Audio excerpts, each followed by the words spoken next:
It's north from here. Hey, Dystopian fans, it's me again. I thought I'd shoot the discussion on medium flyers today. So, real quick, we're gonna take a look at some of the reasons why I think they're good, and possibly some ways to defend some of their special rules and abilities. So, when looking at the scout chips, the first thing that comes to mind is this going in obscurement rule. So basically in the movement phase, I could even do it in the deployment phase, is I would declare these guys obscured. Basically they increase their altitude and use the clouds as cover, which makes them hard to hit, very hard to hit. You're going to need a natural 6 with most guns, with the exception of your anti-aircraft, otherwise known as AC-AC, which ignores the obscured status. We'll get more into that later as we talk about what to do against medium flyers. Just to show you a quick little scenario here, we have scout chips are approaching this picket line of cruisers. It is the cruiser's turn. They have moved and they are in range band 2, which means on their main turrets they're going to get 6 dice. So we're going to show you how powerful this moving in obscurement is. So I'm just, for simplicity's sake, I'm going to say each main turret is going on a separate scout ship. So they're going to split fire, and I'll declare broadsides and Tesla coils too. Each cruiser on a separate scout ship. So let's start with this one right here. He's going to fire his main turret, and he gets nothing. And for shits and giggles, let's fire those broadsides at range band 2. Well, here's a hit. And not enough to damage. How about those Tesla coils? Tesla coils do nothing. Continuing on with the medium one, we've got one hit at a 6, which is statistically average, or actually 6s count as 2 hits. Excuse me. That is the exploding dice mechanic. In this game, 6s count as double hits and a reroll. Still not enough. I need 4 hits to even do a wound of damage. And we'll go ahead and shoot the middle one's broadsides. So we got 2 hits there. Still not enough. And why not? The Tesla coils, nothing. Last one. 2 hits again, so that's about average. And rerolling, and I could, continue to roll the broadsides and Tesla coils. You get my point. My point is that you can move these guys out in the open, declare them obscured, and for the most part it's going to be very hard to down them. So what can we do to defeat this? And by the way, on their turn they're going to move up and probably somewhere around there, and Tesla coil the hell out of these cruisers. Then the cruisers have their primary and broadsides, and most of their weapons are not going to be able to shoot them, because you're not allowed to target flyers in range band 1 with anything besides your anti-aircraft. So you can see how these flyers can really put a hurt on surface models that way. It's really frustrating. So how do we deal with this? Okay, so let's take a look at what we can do.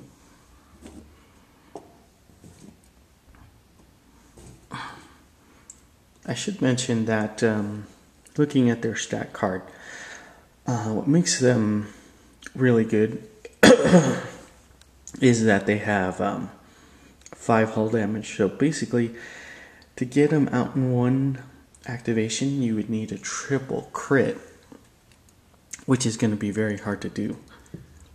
You know, basically you need 18 hits. So let's say we fight fire with fire. Now we've got bombers being sent out against the scout ships. There is a slight problem with this tactic. So the bombers declare their attacks, and they, with, you know, again, simplicity, I'm saying all Tesla coils from each one, they're going to split fire and go one-on-one. The problem with this tactic here is that actually the defender would get to use his AK first. Each ship would have 4 AK, so you're kind of risking some shots here. You can in turn AK back, and well, you could see what the exchange would be. And if I was actually playing this scenario realistically, I wouldn't go one-on-one. It's just you're not gonna. The chances of you triple critting and actually taking out a model is very unlikely. Instead, I would probably do something like this and go 3-on-1. Why? Well, I could then link all my Tesla coils on one ship. True, this ship would get to AK me first. The only thing is, he would actually he could combine AK from the other ships using the linked fire rules, which actually gives him less AK if I go on a one-on-one situation. So he would normally get 4 AK, and the other 2 could link in, and he could get 6. So instead of getting 12 AK dice, he gets 8. So then he could divide it, and if he was a smart guy, he'd probably try to take out one plane altogether. Let's say he AKs 4 there, and he's gonna get 5 hits. So he'll actually wound one plane, which actually lessens the damage of the more you take damage, the greater your AK is reduced. Does that make sense? The more you take damage, the more your attack dice get reduced in most cases. So, continuing on, let's say the bombers decide to combine their AK. So they get the same amount back. They're going to get 8. Actually, they will get, because now he's wounded, let's say I link off that guy. So one guy's only going to add 1, and the other guy's going to add 2. So you see where that damage helped right there. I'm already down 1 attack dice. here is pretty good. Since the ACAC ignores the obscured status, I actually got a lot of hits. Well, here's 4, 6, 8, 9, and 2 rerolls. I might actually double crit him. 10. Not enough for a double crit. It is a critical, and we'll just arbitrarily roll that. I don't know what that is offhand. I don't have my fast play sheet on me, but he would take 2 wounds. So already, he's almost half dead. Then we say, okay, well, let's link our Tesla coils, okay? So now, linking off the main guy, I'm going to get 7. And I'm going to get 3 from the center guy, because he's down 1 attack dice.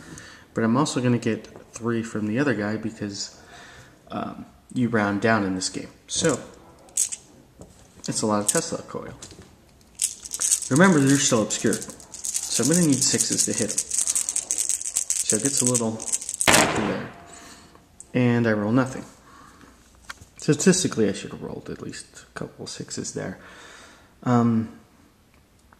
So in the exchange, if we look at it, I did a critical and he did 1 wound. What we were going for is to try to eliminate 1 completely and at least force a leadership. That did not happen in this example, but that is the general train of thought. This is probably not the best way to take out these guys. Let's move on to the other way. So the other way, we're actually gonna send these tiny flyers. I'll tell you why this is the most favorable way in my opinion. I'm gonna send 5 tiny flyers against, and I'm gonna link all their shots on 1. Again, same principle. I want to at least take out 1 whole model and force a leadership check. Okay? In this case, the ACAC would happen at the same time. But for simplicity, I'm going to dedicate the ACAC from the ships first. Okay? So same thing, since they're declaring on 1 target, he's going to ACAC with 4, and the other guys can toss in 2 for defense. Assuming they're within, he might be too far out. That's okay. I think it's 8 inches, I think he's fine. So anyways, I would allocate maybe 2 on him, 2 on him, 2 on him, and 1 on each. Alright, so this guy, he would suffer some fuel loss. Next guy, also fuel loss. This guy, nothing. And that guy, nothing. And that guy, nothing. So, then their turn. I get 10 attack dice. And I'm not affected by the obscured status because I am using ACAC. Trying to get the triple crit. Or at least enough to, well, yeah, let's face it, we want the triple crit. Here's 6, 9, 10. With 3 rerolls. Okay, we got 11, 12, 13. We got a single crit so far, double crit. 14, 15. 15 dice. Pretty close to a triple crit.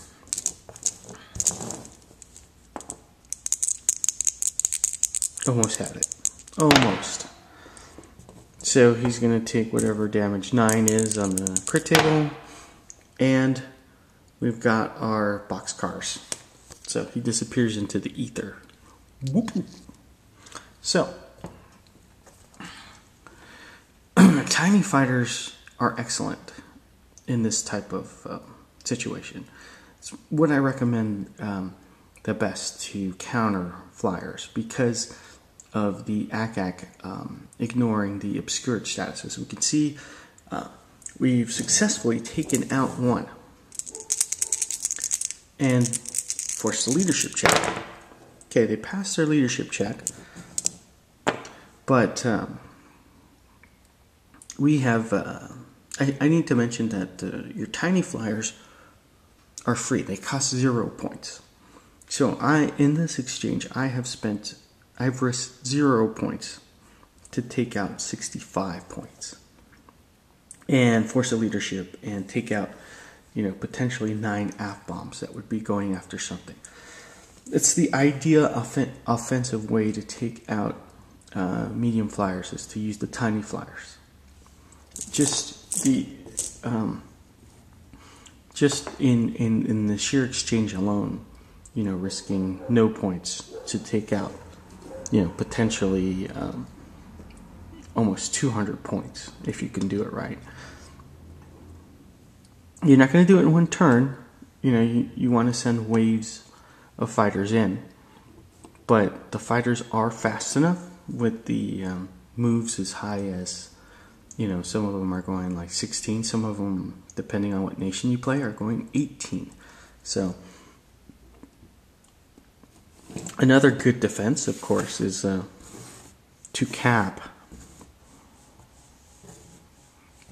You want to cap your whatever target, your battleship, your large and massives, so that the flyers would avoid that. But so basically, that's my tactica against flyers. I mean, you want to expect to see with Spartan's release of bombers, the bomber blisters, and then these medium flyer blisters, you're probably going to see a lot of flyers. So I would say write in the comment section what works for you. This seems to work for me, is to use fighters against tiny fighters versus flyers. Is working for me so far. So this is Heretic signing out. I'll talk to you guys later.